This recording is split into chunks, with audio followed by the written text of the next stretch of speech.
आमतौर पे आपने सुना होगा कि कोई गेंदबाज किसी खिलाड़ी को अपना बनी बना लेता है या कोई बल्लेबाज किसी गेंदबाज को इतना अटैक करता है कि वो उसका बनी बन जाता है।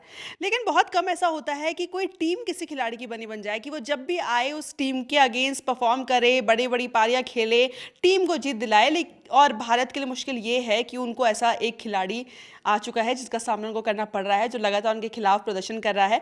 राजकोट में भारत को दूसरे वनडे में हार मिली और इस बार भी जीत का कारण एक ऐसा खिलाड़ी है जिसने भारत के खिलाफ रन बनाने का जिससे ठान लिया है, सोच लिया कि जब जब मैदान पे आएगा वो रन बनाएगा। कौन है वो खिलाड़ी? मेरे साथी सुखान बताएंगे। वो खिलाड़ी है डेरिल मिचेल। मतलब रिया, जिस तरह से आपने बोला ना कि बनी बना रखा है, मुझे अभी एकदम बिल्कुल वही चीज़ दिख रहा है। पिछली 4 पारियों में उनमें से 3 सेंचुरी है और एक में 84 का स्कोर है। मतलब कहीं ना कहीं जो चीज़ आप उनसे उम्मीद करते हो ना कि यार इस मैच में तो ना चले, और वो चलते ही चलते हैं।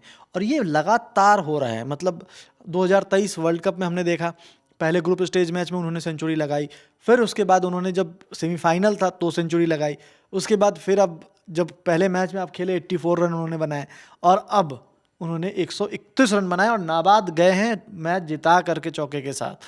तो ये एक चीज़ प्रॉब्लम है अगर आपको सीरीज जीतनी है, जो 2017 के बाद रिया ये पहली बार है कि हम न्यूजीलैंड से अपने घर पे हारे हैं। और मुझे वो डर जो है ना सताना शुरू हो चुका है, जो हमने पिछले साल फेस किया था कि घर पे हम न्यूजीलैंड से टेस्ट सीरीज क्लीन स्वीप हार गए थे। हम पहला मैच जीत चुके हैं, लेकिन अगर आपके पास डेरिल मिचेल का सोल्यूशन नहीं होगा तो फिर आप फंसोगे लास्ट मैच में और सीरीज आप गंवा सकते हो, जो आज तक न्यूजीलैंड ने कभी भी इंडिया में कोई भी ओडीआई सीरीज नहीं जीती है। आपने कहा कि हम सीरीज का पहला मैच जीते, लेकिन आपको नहीं लगता कि जिस तरीके से पहला मैच जीतने के बाद दूसरे मैच में भारत हारा है, क्योंकि ऐसा नहीं था कि बहुत क्लोज फाइट थी या भारत ने उनको बहुत परेशान किया और एकदम लास्ट मोमेंट पे आकर के रिजल्ट आया, एक तरफा जीत जो न्यूजीलैंड की है और उसमें जैसा आपने बताया मिचेल का बहुत बड़ा रोल है। तो ये कहीं ना कहीं बताता है कि तीसरे मैच ही नहीं, बल्कि अगर आप 2027 वर्ल्ड कप के लिहाज से भी सोच रहे हैं या आने वाली सीरीज के लिहाज से भी सोच रहे हैं, तो इस तरह के खिलाड़ियों को काउंटर अटैक करना आपको सीखना पड़ेगा जो लगातार आपको परेशान कर रहे हैं। बिल्कुल। और सबसे अच्छी चीज़ क्या है पता है, कि वो एक ऐसे प्लेयर हैं जो कि पिछले कुछ समय से लगातार कंसिस्टेंटली इस फॉर्मेट में परफॉर्म कर रहे हैं। लोगों को पता भी नहीं होगा, अभी विराट कोहली के बारे में सब लोगों को पता चल गया होगा कि Virat Kohli number 1 ODI rank के बैटर बन गए, लेकिन इस मैच में ना विराट कोहली ने सिर्फ 23 रन बनाए हैं और डेरिल मिचेल जो नंबर 2 पे थे उनको क्रॉस करने के लिए सिर्फ 25 रन चाहिए थे और उन्होंने बना दिए हैं 131 रन। यानी कि जो विराट कोहली 7 घंटे पहले ओडीआई रैंक 1 बने थे, वो मतलब 7 घंटे बाद ही उनको डेरिल मिचेल ने उनको फिर से पीछे छोड़ दिया है और अब वो नंबर 2 पे चले जाएंगे विराट कोहली। इनकी रेटिंग की अगर बात करूँ तो 785 रेटिंग विराट कोहली की थी इस मैच से पहले और 784 थी इनकी, बस एक रेटिंग अंक का फासला था। वो अब इसमें इतना लंबा हो गया है कि अब वो नंबर 1 बैटर भी बन गए। तो वो कंसिस्टेंसी जो उन लगातार पिछले कुछ समय से खेलते आ रहे हैं, जिस तरह से डेरिल मिचेल परफॉर्म करते आ रहे हैं, वो देखने लायक है और वो यहाँ पे आपको लगातार परेशान करती जा रही है। और टीम इंडिया का तो उनकी फेवरेट टीम है।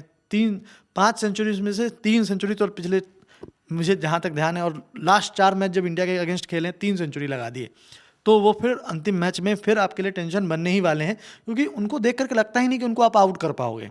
एक आध शॉट खराब खेलते हैं, वो मौका देते हैं आपको, आप अगर उसको लपक लिए तो लपक लिए, नहीं तो फिर वो लगातार शॉट लगाते रहेंगे। और सबसे खास बात यह है कि जो काली मिट्टी की पिच है, जो भी जहाँ पे भी होता है मैच, अभी पिछले मैच में भी काली मिट्टी की पिच थी, यहाँ भी काली मिट्टी की पिच थी। यहाँ पे दिक्कत यह है कि वहाँ पे सामने भी में खेलने वाला प्लेयर हमेशा सक्सेसफुल होगा और डेरिल मिचेल का पूरा गेम ही वही है। वो सामने की वी में लगातार छक्के चौके लगाते रहेंगे, आपके पास कोई चांस नहीं है कि उनको आप कुछ भी टैकल कर सको।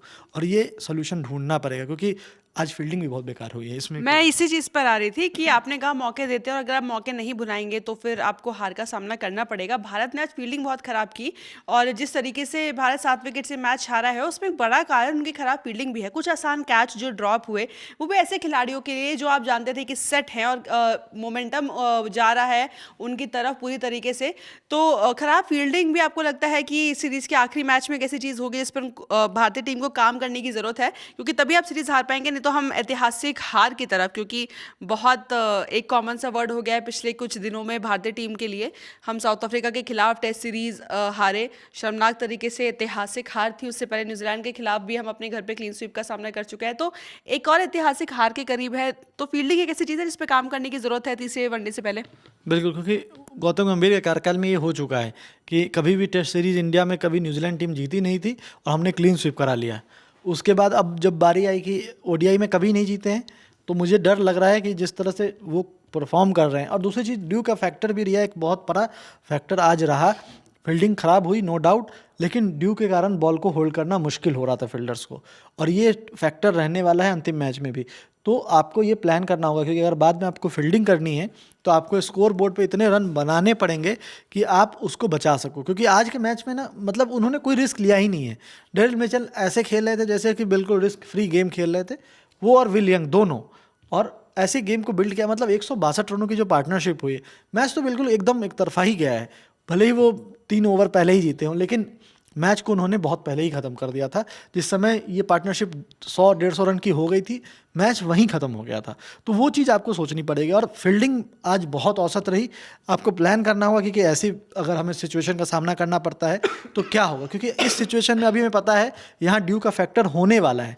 आप कहीं भी खेलेंगे, ड्यू का फैक्टर बाद में फील्डिंग में आएगा, तो आपको प्लान करना पड़ेगा उसके हिसाब से, क्योंकि आप टॉस के भरोसे आप मैच नहीं जीत सकते ना, और सीरीज़ के लिए भी आपको वो इम्पॉर्टेंट होने वाला है। या तो फिर बोर्ड पे इतने रन बना दो कि वो चेज करना इम्पॉसिबल हो, या फिर आप कोशिश करो कि उनको अगर रोकना है तो आपको बॉलिंग उतनी अच्छी करनी होगी, फील्डिंग उतनी अच्छी करनी होगी। बॉलिंग से याद आया कुलदीप यादव के साथ जो आज हुआ है, मतलब कुलदीप यादव को इतनी मार पड़ते मुझे याद नहीं कब लास्ट टाइम देखी थी। तो वो जो चीज़ है ना, वो आपको दिखेगी, क्योंकि इस पूरे सीरीज़ में होल्ड करना बॉल को मुश्किल होने वाला है सेकेंड इनिंग में, और ये चैलेंज रहेगा आपके लिए थर्ड ओडीआई में भी। तो फिलहाल तीसरे वनडे में अभी समय है भारतीय टीम के पास, ज़्यादा तो नहीं लेकिन कुछ तो समय है कि वो बैठे, मीटिंग करें, इस बात पे चर्चा करें कि कौन सी ऐसी चीज़ें थी जिसमें उनको काम करने की ज़रूरत है। 2 वजह हम अपनी तरफ से गौतम गंभीर को बता चुके हैं, जिसमें से एक का नाम मिचेल है और एक का नाम फील्डिंग है। तो ज़रूरी है कि उन चीज़ों पर काम करके टीम इंडिया इस ऐतिहासिक हार से खुद को बचा ले, क्योंकि पहले ही कई तमगे इस तरीके के ऐतिहासिक हार के गौतम गंभीर खुद पर ले चुके हैं। वो नहीं चाहेंगे कि एक और हार उनके खाते में आए। इस वीडियो में इतना ही। मेरा नाम है रिया, साथ में सुकांत, कैमरा के पीछे विजय, और आप देखते रहिए ललन टॉप स्पोर्ट्स।